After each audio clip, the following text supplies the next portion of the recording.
Ever feel like it's all for nothing?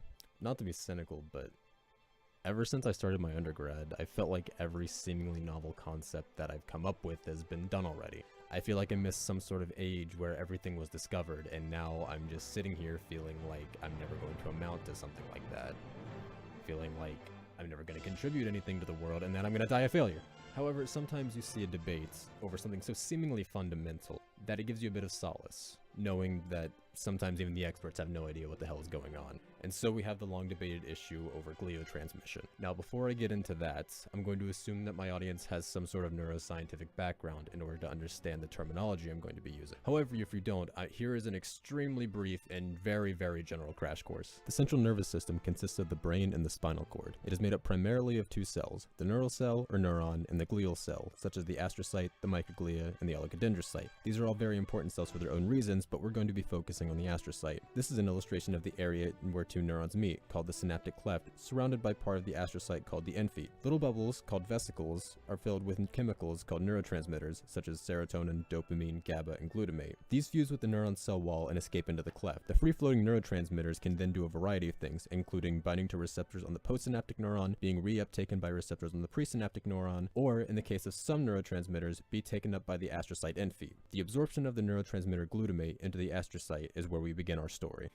Surprise outfit change. The purpose of gliotransmission is that glial cells can also secrete chemicals, thereby called gliotransmitters. That may not sound terribly impressive to a lay audience, but consider that neurons have been the focus of neuroscience for years. Neurons are the main characters, glia are the supporting cast. Neurons transmit things, glia support the neurons.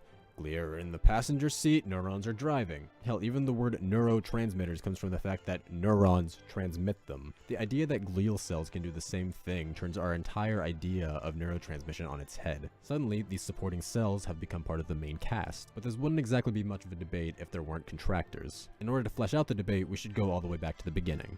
Here's a visual summary of the initial wave of research lifted from Bazargani and David Attwell in their review article of the subject. Now, if this image looks very thick with information, buckle up because it's only downhill from here. But don't worry, we're only going to be focusing on the glutamate pathway since that tends to be the focus of many of the papers that we'll be discussing. Hopefully my horrible retouching is still potentially readable. Initial research done in ye olden era of the 90s and early 2000s gave a pathway for gliotransmission that has come to be known as the first wave. A study by Cornell-Bell in 1990 showed that glutamate binding to the metabotropic glutamate receptor 5 causes a cascade to occur that ends with calcium being released by the smooth endoplasmic reticulum. To be brief, glutamate binding to the receptor causes activation of phospholipase C, or PLC. PLC cleaves a phospholipid called PIP2 to form IP3, which then binds to receptors on the endoplasmic reticulum to release calcium. Bezzi showed in 2004 that glutamate is placed into astrocytic vesicles. Calcium binds the snare proteins on the vesicles and on the infoot to expel the glutamate back into the synaptic cleft. Glutamate can then do a variety of things, including activating NMDA receptors on the neurons to increase neuronal calcium levels, as shown by Parpura et al. In 1994. This can effectively change the plasticity of the neuronal connection. So from the first wave, we can conclude that astrocytes can totally excrete glutamate.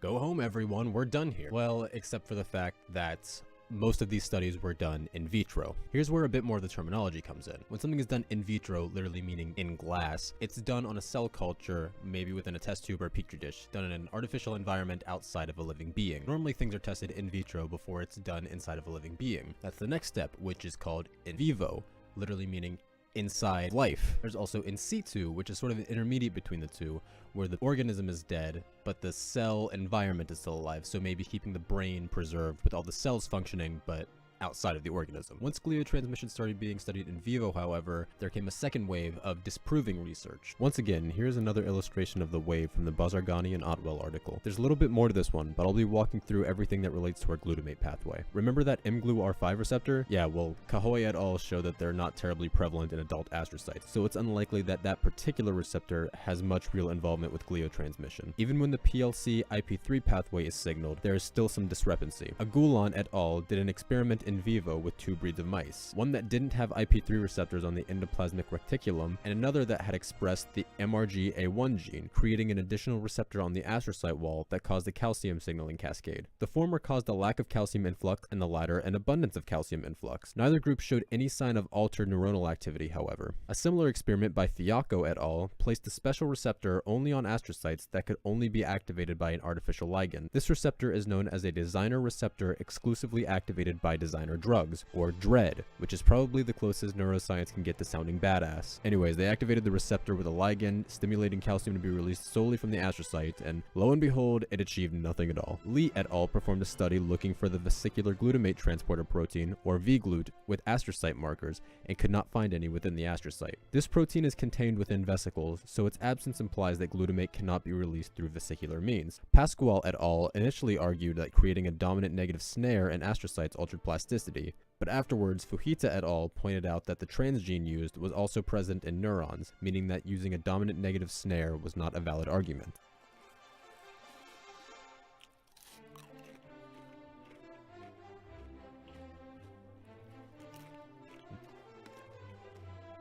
Oh, shit.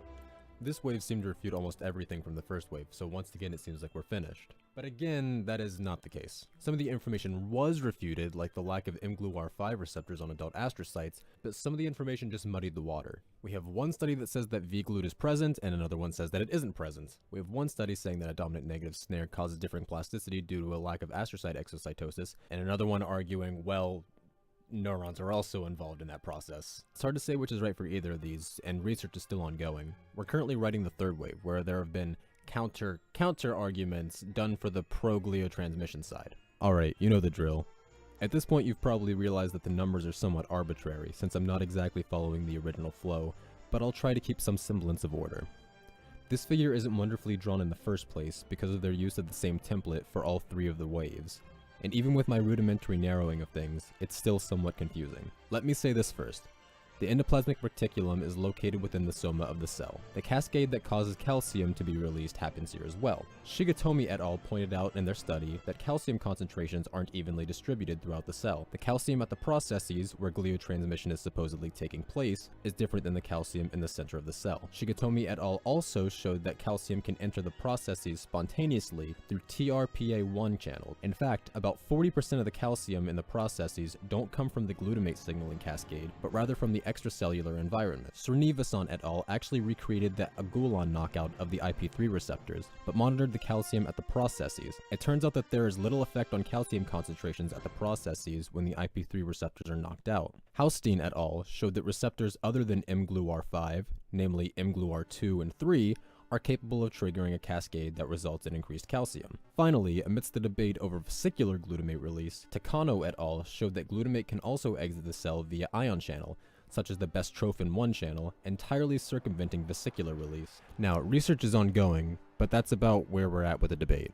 But, you guessed it, there's an except. Don't worry, we're through with the biology, but there's a larger theme that needs to be addressed.